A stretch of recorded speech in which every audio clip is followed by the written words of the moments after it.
Hi.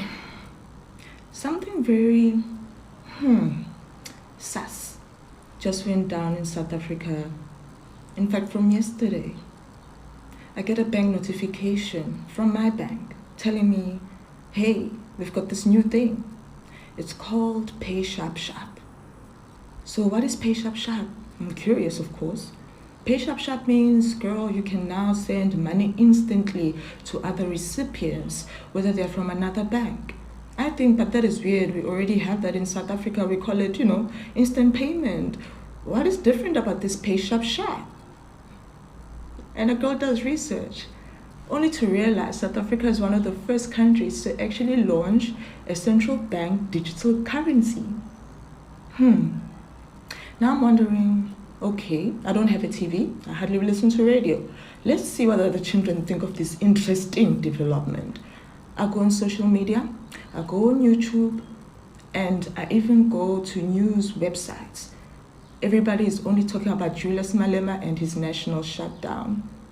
The one lonesome clip I find about this thing.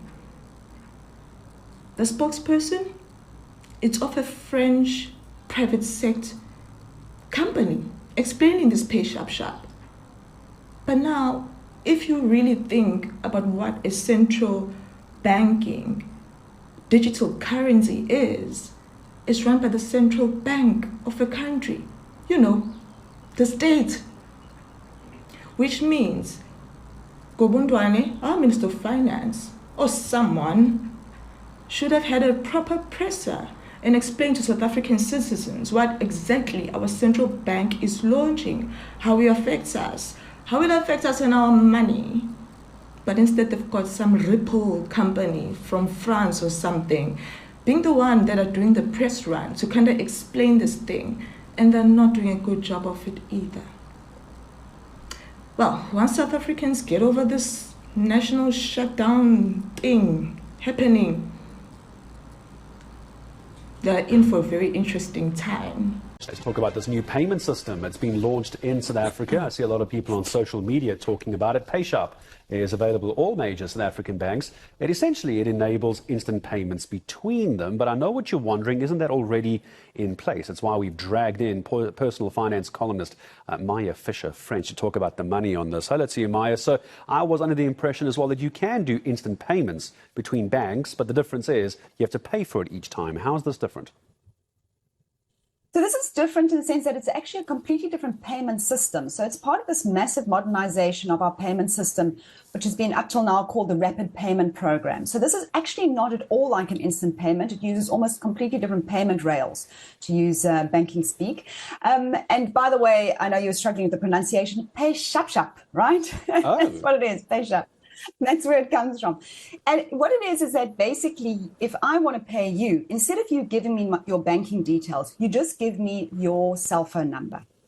And the money's paid into your bank account, not your cell phone that you have to go and draw the cash like an e-wallet. It's paid into your bank account in 10 seconds. So instant payments can even take up to 2 hours to happen. This is a completely and utterly different payment system.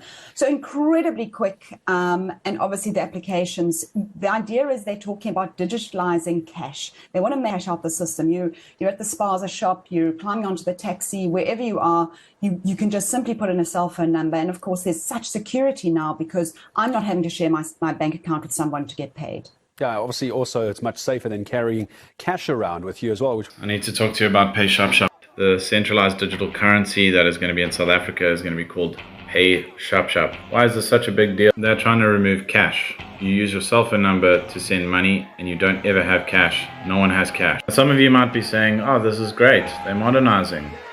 It's not great. This system gives the government and the banks far too much power. The first problem is a social credit system where if you don't behave the way that they want you to behave, they just stop you from transacting. Then they give rewards to people who rat out other people. And because it's a digital currency that's come out of nothing, they can just make more of it on the fly, whenever they want. This immediately decreases the value of your money. For example, you go to the shop to buy groceries, but you can't because you were speaking badly about the government earlier and they heard it through your phone. The new payment system is launched in South Africa and it's meant to be at least 6 times faster than the current instant pay services offered by banks. You've probably heard about it or read about it. Yes, I'm talking about PAYSHAP. PAYSHAP enables instant bank-to-bank transfers using just your cell phone number, but that's if you're a recipient. For now, to send money, you need a bank account. Want to know more? Let's talk about it. In the age of tapping, scanning, clicking, and cash sending, there's a growing push for local business and consumers alike to adopt cashless transactions. So PAYSHAP hits South African shores this week. And, many people believe that it could finally help win South Africans off those coins and banknotes. We know that South Africa is a very cash-dominant economy. PAYSHAP has been 5 years in the making. It was launched by Bank Save Africa finally this week. It's also endorsed by the South African Reserve Bank because obviously the South African Reserve Bank wants to see more people, ditching cash. PAYSHAP wallets are for now offered by ABSA, FNB, Nedbank, and Standard Bank, but more banks are expected to get on board soon. So if your bank doesn't offer it yet, it's only a matter of time. With most banks still charging as much as 50 rands for instant payment, they say PAYSHAP will be the cheapest way to send money immediately. It's also said to be 6 times faster than the current instant pay services. So it's going to take about 10 seconds to process the transaction to land on to the other person, whereas the instant pay takes 60 seconds. And users don't need their bank account details when transacting. Instead, they can make payments across different banks in real time using registered cell phone number, which will be your PAYSHAP ID. But like I said earlier, to send money, you still, for now, need to have a bank account. But for recipients, a PAYSHAP ID, which is a cell phone number, is good enough. So PAYSHAP is geared towards low-value transactions, and it allows immediate bank-to-bank transfers of up to 3,000 rand at a time. It's been pegged as a safe and secure digital cash alternative for day-to-day transactions. That is, it is as quick as cash. And the values that you can transact, they can go as low as the price of bread, or what you pay the barber or your stylist at the salon. The service is being rolled out in 2 stages. The first launch was the instant interbank clearing feature that we just spoke about. It allows people to make payments to bank accounts or cell phone numbers. The second stage will introduce a request to pay function, which makes it possible for a person to request payment and receive it immediately in their bank account or in their PAYSHAP ID. There's one small but important detail to note. ABSA exec Kovek Fox says users should take caution because once a payment is made, there's no reversing it because these transactions happen in real time. So it is really like cash. Once it's in someone else's hands, it's gone. Tell us in the comments, do you think it's achievable? Now, I don't really have a big problem with what she's saying. She's just kind of explaining what this is, but kind of sounds like she believes it as well. But at the same time, I could give her the benefit of the doubt and say, she's just being a journalist, of sorts. In either case, at the end, she says, once it's not, you've made the transaction, then it's over, it's gone, it's non-reversible. Yeah, that's what happens when you use a blockchain currency that runs on the blockchain. You cannot reverse your payment. You cannot reverse any money that gets out of your wallet, your account, whatever you want to refer to it as. So it's gonna be on a blockchain. So it's not about it being similar to money. Perhaps she doesn't know about I don't know, cryptocurrencies. I doubt it though, but perhaps. But that's what happens when you have a coin that runs on an exchange or rather a blockchain. Typically, the transactions are non-reversible. I just wanted to talk to you about this PAYSHAP. People, I don't think everyone realizes what sort of effect it's going to have on society in South Africa, and what impact it's going to have if we go over to a digital currency, because there are so many people that currently rely on cash. You got the street vendors, you've got the car guards, you've got the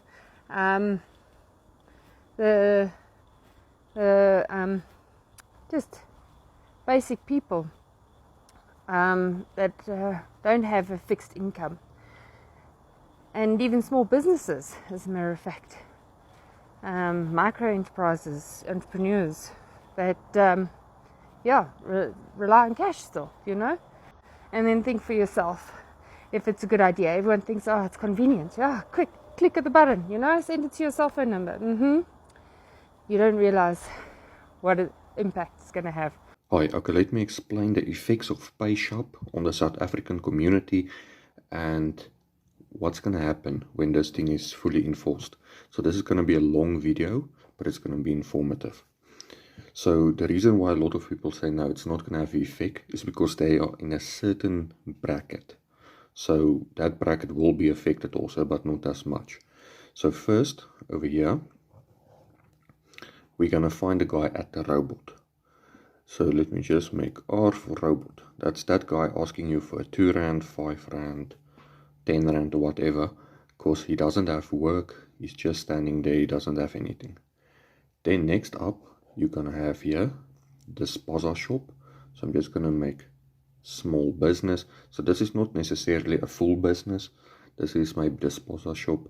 In the week they're selling knickknacks and chips and all that stuff, and then on the weekends they maybe work for somebody, or it's maybe a cleaning lady and she's doing this when she's not at her full-time work. So then you're going to get the employees. The guy working at a big company, he's there for 20 years, he's got his pension and all this stuff. So this guy is the guy that is telling you this is not going to have an effect, but it will have an effect on him. Then you get this guy, it is an employee, but he also have a side business. So it's a small business, it's the guy that is a full-time employee, but maybe he's got a family with kids and, times are tough. So he must maybe sell some t-shirts or some coffees on the weekends, or maybe make some woodworking or stuff like that. So this guy is there, and then obviously now these guys going to have the boss, the CEO, but here you're going to have just the big business owners. This is your Makro, Shoprite, Checkers, all those guys. So first off, when PAYSHAP's coming in, you're going to pay with your cell phone number. You won't be able to pay with cash anymore. They're removing cash now from the system. So this guy at the robot, he's asking you for 2 Rand, 5 Rand, 10 Rand. You're not going to stand there and in 10 seconds tell the guy, yes bro, what is your cell phone number? I'm going to EFT you quickly 5 Rand. It won't happen. This guy is going to get wiped out. So the only result he's going to have is going to turn to stealing. Because he's not maybe going to be able to get to work.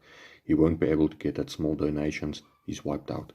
The small business, this one, the spaza shop and all that stuff, she's all of a sudden can't do the sales in cash anymore. So it's all going to be on the books. Maybe she's doing enough, this lady here, and then they're going to come in with taxes for her. So she's going to pay more for all this stuff, and maybe going to pay more taxes and stuff like that. Depends on how much she's selling, and she's now going to need the internet connection, or she's going to need a cell phone or whatsoever for that payment to come through. The employee thinks, okay, nothing's going to happen here. This price is going to increase. Let's say maybe just plus 10%. So her price is going to go up. It's not just the lady selling the stuff, but it's all the small businesses. Basically, the price is going to go up. So this guy is going to come in, he's going to pay more money. This guy wants to come from the top and steal this money because he doesn't get donations. This guy here, with his small business, now this business is going to be on the books. So some of the big companies don't allow you to have a small business because they say it's interfering with your work-life balance. So if you've got a small business, they're going to fire you. And if you're already in a certain tax bracket and you jump now to a next tax bracket because it's not anymore in cash, then what's going to happen here is you're going to go to a new tax bracket, so you're even going to pay more. So that side business you got to pay the bills and to help the kids out, that's going to increase. So let's say maybe you're going to go another 10% increase over here. The big businesses, the macro checkers, if they maybe go to the farms, some of the deals are going to be in cash, so that is tax-free, but they won't be able to do that. So there's going to be a little bit of a price increase on their side also. So they're going to increase the price, but they won't be affected because they're the big guys. So this small business here, they're not well in money terms, but they poor to middle class. So they are moving to the poor class. They now poor. This employees over here, this one is already in the middle class with his side business. He's going to the poor class because everything's more expensive and he's going to pay more taxes. This guy over here, everything's going to be more expensive. So when he's got 2,000 left at the end of the month, now it's not going to have anything left because he needs to pay more money to buy goods and to, even at the shops, he's going to pay more. So if there's any issues with this guy at the point, it's going to have an effect on all of these guys.